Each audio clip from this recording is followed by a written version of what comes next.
अध्याय 11 राबिया और उसके पिता की बातचीत। हम दोनों को यहाँ आए हुए 2 महीने से ऊपर का समय हो चुका था। उधर सिया की हकलाहट की समस्या भी लगभग ना के बराबर थी, जिस वजह से वो बहुत खुश थी। लेकिन मेरी समस्या अभी भी ज्यों की त्यों बनी हुई थी, यानी कि मैं अपने पिता और अपने परिवार से ढूंढ पाने में विफल हो चुकी थी। ऐसे तो मुझे सुनील अंकल पर यह शक था कि वही मेरे पिता हैं, क्योंकि उनकी कहानी और मेरे पिता की कहानी बहुत मिलती जुलती थी। लेकिन मैं उनसे सीधे तौर पर बात नहीं कर सकती थी। एक दिन हम दोनों बैठकर बातें कर रहे थे कि तभी सुनील अंकल हमारे कमरे में आ गए और हमारे पास आकर बैठ गए। उन्होंने सिया को कहा, सिया, अब तुम्हारा यहाँ से जाने का समय हो चुका है और तुम्हारी हकलाहट की समस्या भी लगभग खत्म हो चुकी है। अगर भविष्य में तुम्हें लगे कि तुम्हारी हकलाहट की समस्या दोबारा से शुरू हो रही है, तो तुम्हें उस पर काबू कैसे करना है ये भी तुम्हें पता लग चुका है। इसके अलावा अगर तुम्हें मन में कोई प्रश्न हो तो तुम पूछ सकती हो। नहीं अंकल जी, अभी तक तो कोई प्रश्न नहीं है, लेकिन अगर भविष्य में मुझे कोई प्रश्न पूछना हो तो क्या मैं आपसे संपर्क कर सकती हूँ? सिया बेटा, ये तुम कैसी बात कर रही हो? तुमने संकोच होकर मुझसे कभी भी किसी भी समय प्रश्न पूछ सकती हो। मैं हर समय तुम्हारी मदद के लिए तैयार हूँ। जी, बहुत बहुत धन्यवाद आपका। राबिया बेटी, तुम भी मेरे संपर्क में रहना और मुझे फोन वगैरह करती रहना। तुम दोनों के चले जाने के बाद मुझे तुम्हारी बहुत याद आएगी। सुनील अंकल ने मुझसे कहा, लेकिन मैंने सुनील अंकल की बात को अनसुना कर दिया और अपने आप को व्यस्त दिखाने के लिए अपने कपड़े वगैरह संभालने लग गई।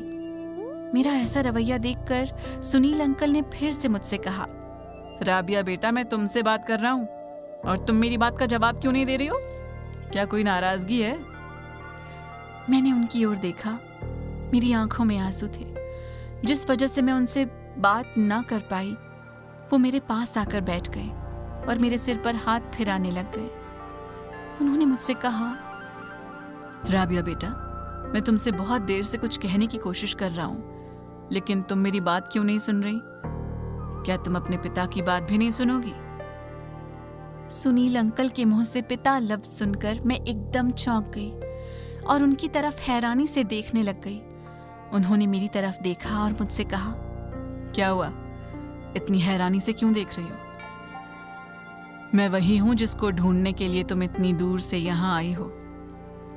सुनील अंकल के मुंह से ये बात सुनकर मैं एकदम हैरान रह गई। मुझे समझ में नहीं आ रहा था कि मेरे साथ क्या हो रहा है, क्योंकि मैं खुश थी लेकिन हैरान भी थी। मुझे उन पर गुस्सा भी था, लेकिन मैं उस वक्त अपनी कोई भी प्रतिक्रिया व्यक्त नहीं कर पा रही थी। मैं एकटक हैरानी से उनकी तरफ देखती रही। फिर अचानक से मैं उनके गले लग गई और फूट फूट कर रोने लग गई। मुझे रोता हुआ देखकर वो भी रोने लग गए। हम दोनों काफी देर तक रोते रहे। फिर अचानक से मैंने उनसे अलग हो गई और गुस्से से उनकी तरफ देखने लगी।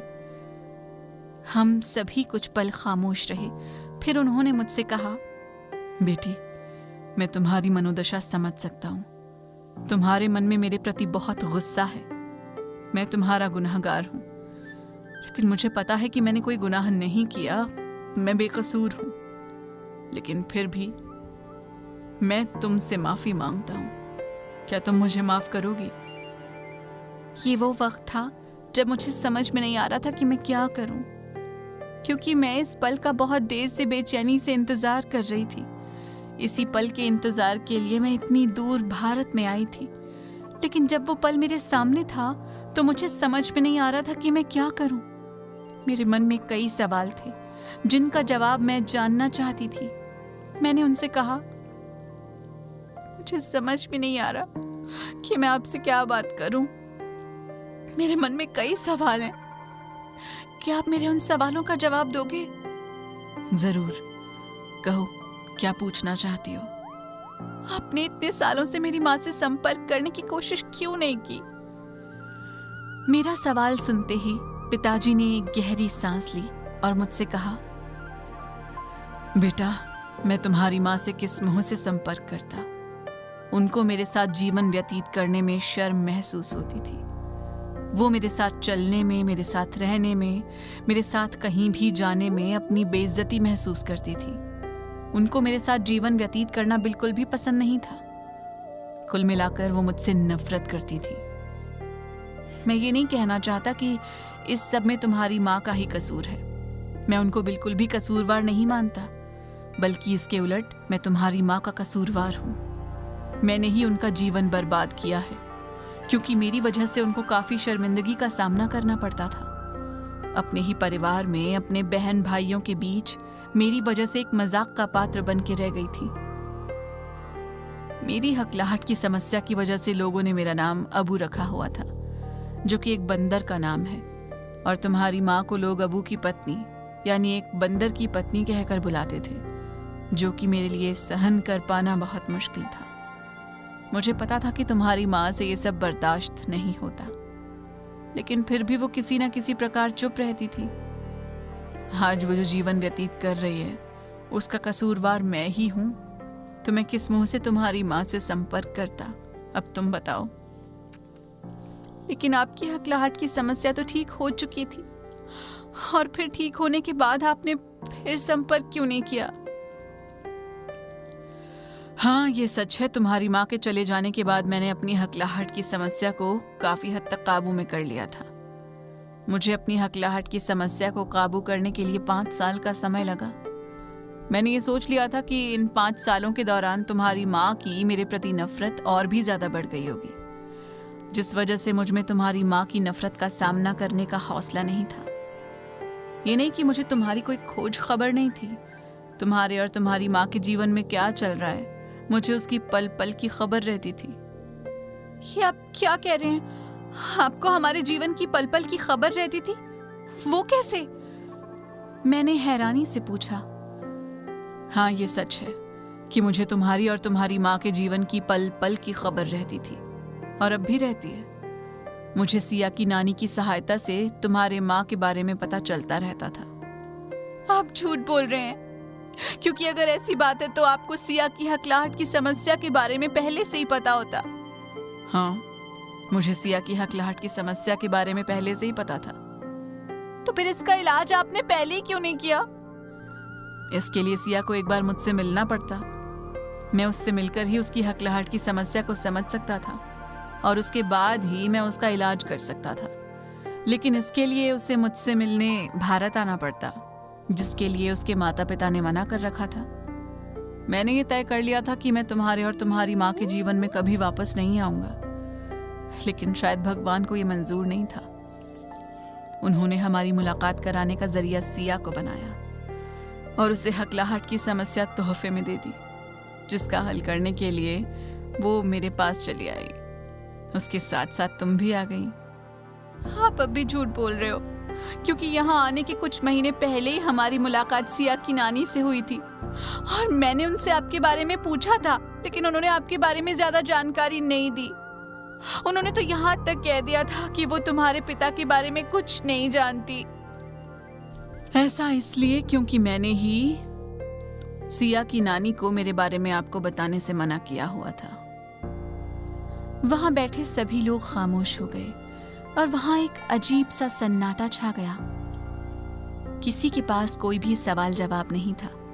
कुछ देर खामोश रहने के बाद सुनील अंकल ने कहा, राबिया, तुम्हें याद होगा जब तुम सिया की हकलाहट की समस्या का हल ढूंढने के लिए फेसबुक में एक पोस्ट किया था, और उस पोस्ट के कुछ ही घंटों के बाद मोहिक की संस्था ने तुमसे संपर्क किया था, और तुम्हें यह भी कहा था कि हकलाहट की समस्या का हल अगर तुम लोग चाहते हो तो तुम्हें यहाँ आना होगा।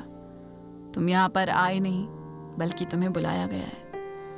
लेकिन आपको कैसे पता कि सिया के साथ मैं जरूर आऊंगी? वो अकेली भी तो आ सकती थी।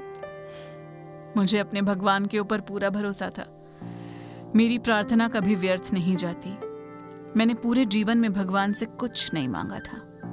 मुझे पूरा यकीन था कि सिया के साथ साथ तुम जरूर आओगी। ठीक है, मैं ये समझ सकती हूँ, लेकिन मुझे एक बात बताओ, अगर आपने मुझे देख लिया था और पहचान लिया था, तो फिर आपने मुझसे इस बारे में बात क्यों नहीं की? तुम्हें यहाँ बुलाने के पीछे मेरी मंशा सिर्फ तुम्हें एक बार देखने की थी, ना कि तुम्हें ये सच्चाई बताने की।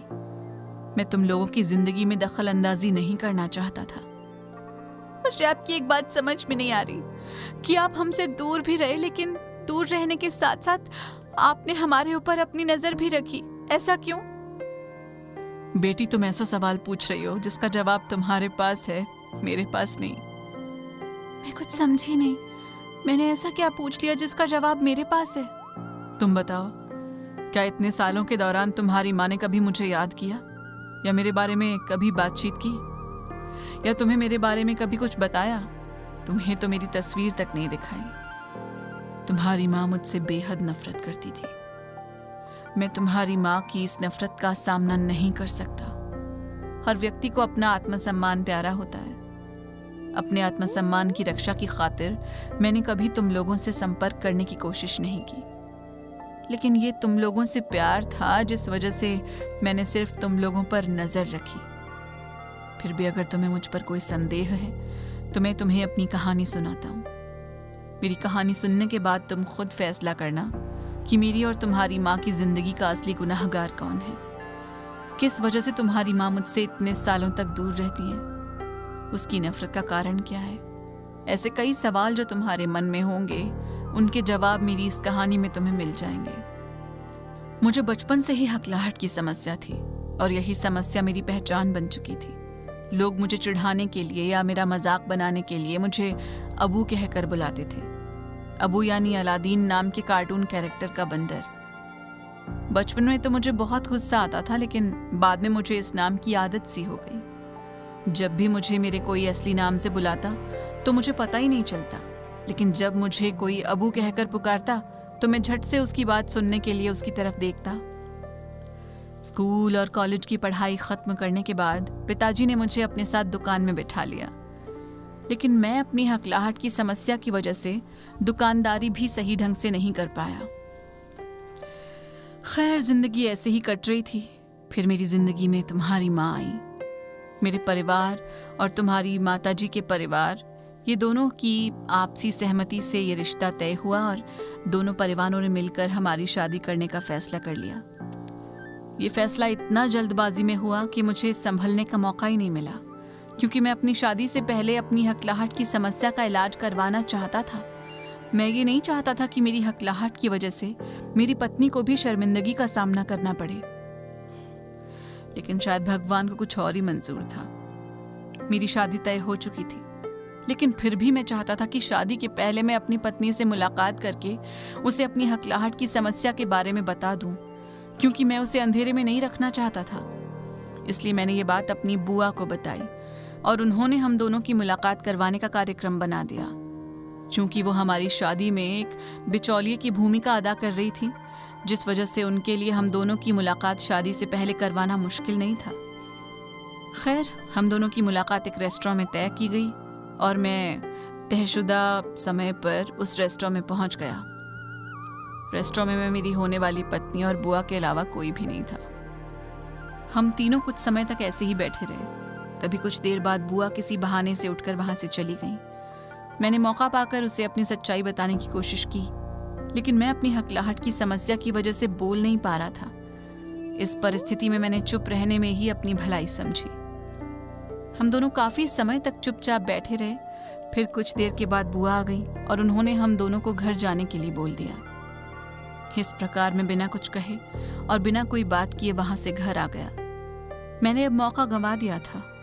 मैं अपनी होने वाली पत्नी को सच्चाई नहीं बता पाया था। खैर, कुछ दिनों के बाद हमारी शादी हो गई। मैं खुशी और डर की मिली जुली परिस्थिति में समय व्यतीत कर रहा था। मैं अपनी शादी होने की वजह से खुश था, लेकिन इसके साथ साथ अपनी हकलाहट की समस्या की वजह से डर भी रहा था। मुझे ये डर था कि जब मेरी इस भयानक सच्चाई का पता मेरी पत्नी को लगेगा तो उस पर क्या बीतेगी, और इसके साथ साथ जब उसके घर वालों को इस बारे में पता चलेगा तो उनकी सोच मेरे बारे में क्या रहेगी। ऐसे कई प्रकार के और भी सवाल मेरे मन में डर पैदा कर रहे थे। शादी की पहली रात जहां लोग उत्साहित होते हैं, इसके उलट मैं डर की वजह से अपनी पत्नी के पास नहीं जा रहा था। खैर, अब जो होगा देखा जाएगा, ये सोचकर मैं भगवान का नाम लेकर अपनी पत्नी के पास गया और हम दोनों बातें करने लग गए। मैंने बातचीत की शुरुआत में ही उससे बोला कि मुझे तुमसे एक ज़रूरी बात करनी है और मैंने उसे अपनी हकलाहट की समस्या के बारे में बता दिया। मैंने उससे कहा कि मुझे बोलने में कुछ समस्या है, लेकिन ये समस्या मुझे हर समय नहीं होती। जब मैं कभी डर जाता हूँ या तनाव में रहता हूँ या किसी अजनबी से बातचीत करता हूँ तो ये समस्या हो जाती है, लेकिन तनाव मुक्त रहने से और किसी अपने परिचित लोगों से बातचीत करने में ये समस्या बिल्कुल कम होती है। ये कहकर मैं उसकी ओर देखने लग गया। वो जरा सा मुस्कुराई और उसने कहा कि मुझे इस बारे में पहले से ही पता है, आप इसकी चिंता ना करें, क्योंकि मैंने सुना है कि समय के साथ साथ ये समस्या अपने आप खत्म हो जाती है। उसकी बात सुनकर मैं हैरान रह गया, क्योंकि मैंने कभी सोचा भी नहीं था कि उसको मेरी समस्या के बारे में पहले से ही पता होगा, और फिर पता होने के बावजूद भी उसने शादी के लिए हाँ कैसे बोल दिया। या फिर हो सकता है ये सब मेरी बुआ जी का कमाल हो। वो हमारी शादी में बिचौलिए की भूमिका में थी, इसलिए उन्होंने मेरी पत्नी और उसके परिवार को ये मेरी हकलाहट की समस्या के बारे में पहले से ही बता दिया होगा, और साथ ही साथ ये भी बता दिया होगा कि ये समस्या समय के साथ साथ अपने आप ठीक हो जाती है। शादी के बाद हम दोनों हनीमून के लिए मनाली की ओर चले गए। हम मनाली की हसीन वादियों में घूमते रहे। ये स्थान मेरे लिए अजनबी था। मैं इससे पहले मनाली में कभी नहीं गया था। यहाँ का माहौल मेरे लिए बिल्कुल नया था। इस माहौल में मुझे हकलाहट की समस्या ना के बराबर हो रही थी। यहाँ के लोग मेरे लिए बिल्कुल अजनबी थे, यानी उनको मेरी हकलाहट की समस्या के बारे में बिल्कुल भी नहीं पता था। शायद यही वजह थी कि वहाँ मुझे हकलाहट की समस्या बिल्कुल नहीं हो रही थी। मैं बिल्कुल आराम से अपनी पत्नी से बातें कर रहा था।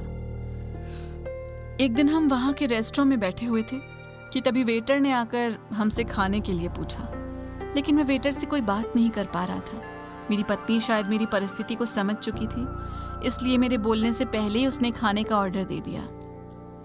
मैं उसकी ओर देखने लग गया। ये पहली बार था जब मैंने अपने आप को अपनी पत्नी के सामने बेबस और लाचार पाया था। मुझे लगा था कि इस परिस्थिति में वो मुझसे जरूर झगड़ा करेगी और मुझसे नाराज होकर अपने कमरे में चली जाएगी, लेकिन ऐसा कुछ नहीं हुआ। उसने मेरे हाथ पर हाथ रखा और मुझसे कहा कि मैं तुम्हारी दोस्त हूँ और जब भी तुम्हें कभी मदद की जरूरत होगी तुम मुझे सबसे पहले वहां पर खड़ा पाओगे। अपनी पत्नी के मुंह से ये शब्द सुनकर मैं बहुत खुश हुआ और मन ही मन भगवान को धन्यवाद देने लग गया, क्योंकि बचपन से ही मेरी हकलाहट की समस्या की वजह से मेरा कोई दोस्त नहीं था, और जिन कुछ लोगों से मेरा थोड़ी बहुत बोलचाल थी वो मेरी हकलाहट की समस्या की वजह से मेरा मजाक बनाते थे। कुल मिलाकर मैं अपने मन की बात किसी से नहीं कह पाता था, लेकिन आज भगवान ने मेरी सुन ली और मुझे पत्नी के रूप में एक दोस्त भेज दिया जिससे मैं अपने मन की बात कह सकता था। लेकिन शायद इस समाज को ये सब मंजूर नहीं था, क्योंकि मेरी हकलाहट की समस्या की वजह से मेरा मजाक तो बनता ही था, अब मेरे साथ साथ मेरी पत्नी का भी मजाक बनने लग गया था। जब मेरी पत्नी के मायके वालों को ये पता चला कि उसका पति यानी कि मैं बोलते समय हकलाता हूँ, तो वो भी मेरे सामने ना से ही लेकिन मेरी पत्नी के सामने मेरा मजाक बनाने लग गए। ये समाज जो मुझे अबू कहकर बुलाता था, अब मेरी पत्नी को अबू की पत्नी कहकर बुलाने लग गया था, जिस वजह से उसका घर से बाहर निकलना शुरू मुश्किल हो गया था, क्योंकि मोहल्ले के लोग भी अब उसे भाभी जी या बहू रानी नहीं बल्कि अबू की पत्नी कहकर बुलाते थे। अबू की पत्नी यानी कि एक बंदर की पत्नी। ये सीधे सीधे मेरी पत्नी की आत्मसम्मान पर एक गहरी चोट थी, जिस वजह से धीरे धीरे मेरी पत्नी की सहनशीलता जवाब देने लग गई और वो बातों बातों में मुझसे झगड़ा करने लग गई। मैं उसकी मनोदशा समझ सकता था, लेकिन मैं चाहकर भी कुछ नहीं कर सकता था, क्योंकि मैं इस समाज में या अपने मोहल्ले वालों का मुंह नहीं बंद कर सकता था। मैं उन्हें अपनी हकलाहट की समस्या का मजाक बनाने से रोक नहीं सकता था, लेकिन अब जो कुछ भी हो रहा था वो बहुत गलत हो रहा था, क्योंकि अब मेरे साथ साथ मेरी पत्नी का भी मजाक बनने लग गया था, जो मेरे लिए अच्छा संकेत नहीं था। मेरी पत्नी किसी न किसी बात पर मुझसे झगड़ा करती और रूठकर मायके चली जाती और मेरे परिवार वाले उसे मनाकर वापस घर ले आते। एक दिन की बात है, मेरी पत्नी की तबीयत कुछ खराब सी होने लग गई। हमने डॉक्टर को बुलाया और डॉक्टर ने उसकी जांच की। जांच करने के बाद डॉक्टर ने हमें बताया कि वो गर्भवती है। ये सुनकर मैं और मेरा परिवार बहुत खुश हुआ, लेकिन उसके उलट मेरी पत्नी बिल्कुल भी खुश नहीं थी। वो अपना गर्भपात करवाना चाहती थी। मैंने और मेरे परिवार ने उसे बहुत रोका, लेकिन वो नहीं मान रही थी। वो गर्भपात करवाने की जिद पर अड़ी थी, लेकिन इसकी वजह नहीं बता रही थी। इस बात को लेकर हम दोनों में झगड़ा हो रहा था। आखिरकार उसने अपने मन की बात, या यूं कह लो अपने मन की भड़ास मुझसे कह दी। उसने कहा वो इस माहौल में अपने बच्चे को जन्म नहीं दे सकती, क्योंकि जिस प्रकार ये समाज और यहाँ आसपास रहने वाले लोग आपका मजाक बनाते हैं और फिर आपकी वजह से मेरा भी मजाक बनता है। मैं तो किसी न किसी प्रकार से अपना जीवन यापन कर रही हूँ, लेकिन मैं नहीं चाहती कि इस बात को लेकर मेरी होने वाली संतान का भी मजाक बने। ये समाज तुम्हें अबू यानी कि एक बंदर कहता है और मुझे बंदर की बीवी। मैं नहीं चाहती कि मेरे होने वाली औलाद को एक बंदर की औलाद कहकर बुलाया जाए और उस बेकसूर का मजाक बनाकर उसका जीना हराम किया जाए। इसलिए आपके सामने अब दो ही रास्ते हैं, या तो मुझे गर्भपात करवाने की इजाजत दो और या फिर मुझे अपनी जिंदगी से दूर जाने दो। उसकी ये बात सुनकर मैं बहुत डर गया और मैं उसे गर्भपात करवाने की इजाजत नहीं दे सका, इसलिए उसे उसके मायके में भेज दिया। मेरा यह मानना था कि अपने मायके में कुछ दिन रहकर उसका दिमाग और गुस्सा ठंडा हो जाएगा और वो फिर वापस आ जाएगी, लेकिन ऐसा नहीं हुआ। उसके बाद वो विदेश चली गई और उस दिन के बाद आज तक मैंने कभी भी उससे मुलाकात नहीं की। अब तुम ये फैसला करो कि मेरी इस कहानी का असली गुनाहगार कौन है।